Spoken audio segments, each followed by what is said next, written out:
আজকে একটা গল্প শোনাই, কথাগুলো মন দিয়ে শুনবেন। একটা মধ্যবিত্ত পরিবারের ছেলে, সে মোটামুটি সবার সাথেই খারাপ ব্যবহার করে চলতো। সে রাত 1টা 12টায় বাসায় ফিরতো। এই কারণে তার বাবা তাকে অনেক বকাঝকা করতো, আর ছেলেটাও তার বাবার সাথে তর্কে জড়ায় যাইতো। ছেলেটা যখন বন্ধুদের সাথে বাইরে আড্ডা দিত, তখন তার একটা বন্ধুর সাথে সে অনেক খারাপ ব্যবহার করত। ওই বন্ধুটাকে সে পাত্তাই দিত না। এইভাবে সবার সাথেই সে খারাপ ব্যবহার করে চলতো। একদিন সে ডাক্তারের কাছে যাওয়ার পর তার ক্যান্সার রোগ ধরা পড়ে। ডাক্তার তখন তাকে বলে, আপনি আর বেশি দিন বাঁচবেন না, মাত্র কয়েকদিন বাঁচবেন। এই কথাগুলো শুনে ছেলেটা অনেক কষ্ট পাইল। প্রতিদিনের মতোই সে রাত 12টার সময় বাসায় ফিরলো। এইটা দেখা তার বাবা প্রতিদিনের মতোই তাকে বকাঝকা করতে লাগলো। কিন্তু অবাক করা বিষয়, প্রতিদিনের মতোই ছেলে তার বাবার সাথে তর্কে না জড়াইয়া তার বাবার গালিগুলা মন ভরে শুনতে লাগলো। আর মনে মনে ভাবতে লাগলো, হয়তো এই বাবার গালিগুলো আর কয়েকদিন পর শুনতে পাবো না। ওইদিকে তার মা ডাকতেছে, নে বাবা ভাতটা খেয়ে নে। অন্যদিন হলে সে তার মায়ের হাতে ভাতটা এত সহজে খাইতো না।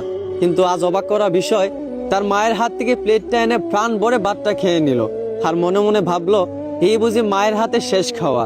এইগুলা দেখে তার মা বাবা অনেক অবাক হয়ে গেল। এবার তার মা বাবার সাথে অনেক ভালো ব্যবহার করলো। তারপরের দিন সে তার বন্ধুদের সাথে আড্ডা দিতে গেল।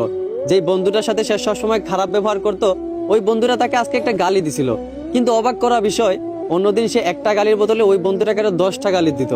কিন্তু আজ অবাক করা বিষয়, ওই বন্ধুটা গালি দেওয়ার পর সে বন্ধুটাকে জড়িয়ে ধরে কাঁদতে লাগলো আর বলল, ভালো থাকিস রে দোস্ত। এইগুলা থেকে তার সকল বন্ধুরাও অবাক হয়ে গেল। যেই বন্ধুটা কখনো খারাপ ব্যবহার না করে থাকতে পারতো না, সেই বন্ধুটা সবার সাথে হাসি মুখে ভালো ব্যবহার করতেছে। সবাই অনেকটা অবাক হয়ে গেল। ছেলেটা আগের চেয়ে অনেক পরিবর্তন হয়েছে, আগের চেয়ে অনেক ভালো হয়ে গেছে, এখন সবার সাথেই ভালো ব্যবহার করে। এইভাবে মাসখানিক যাওয়ার পর ছেলেটা আবার ডাক্তারের কাছে যায়। ডাক্তারের কাছে যাওয়ার পর ডাক্তারকে জিজ্ঞেস করে, আপনি বলছিলেন আমি হয়তো কয়েকদিন বাঁচবো, কিন্তু প্রায় 1 মাস কেটে গেল। আপনি কি কোনো গ্যারান্টি দিতে পারবেন যে আমি আর কতদিন বাঁচবো? এইটা শুনে ডাক্তার ছেলেটাকে বলতে লাগলো, দেখেন একটা কথা শুনেন, আমি ওই দিন যে আপনাকে বলছিলাম আপনি মাত্র কয়েকদিন বাঁচবেন, এই কথাটা আপনাকে আমি মিথ্যা বলছিলাম। আর মিথ্যা বলার কারণ আপনাকে পরিবর্তন করা। আপনি আগে সবার সাথেই খারাপ ব্যবহার করতেন। আপনার বাবা যদি আপনাকে বকাঝকা করতো, আপনার বাবার সাথেও আপনি তর্কে জড়াই যাইতেন।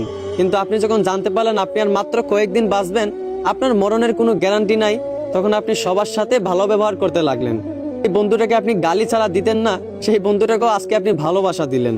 আসলে এইখান থেকে আমরা একটাই শিক্ষা পাই, যে প্রত্যেকটা মানুষ যদি তার মরণের কথা স্মরণ করতো, যে হয়তো বা আজও তো মারা যেতে পারি, কালও তো মারা যেতে পারি, এখনো তো মারা যেতে পারি, এইভাবে যদি প্রত্যেকটা মানুষ তার মরণের কথা স্মরণ করতো, তাহলে দেখতেন কোনো মানুষই দুনিয়াতে খারাপ ব্যবহার করতো না, কেউই কারোর প্রতি কোনো অভিযোগ রাখতো না, কেউই কাউকে মাফ না করে থাকতে পারতো না।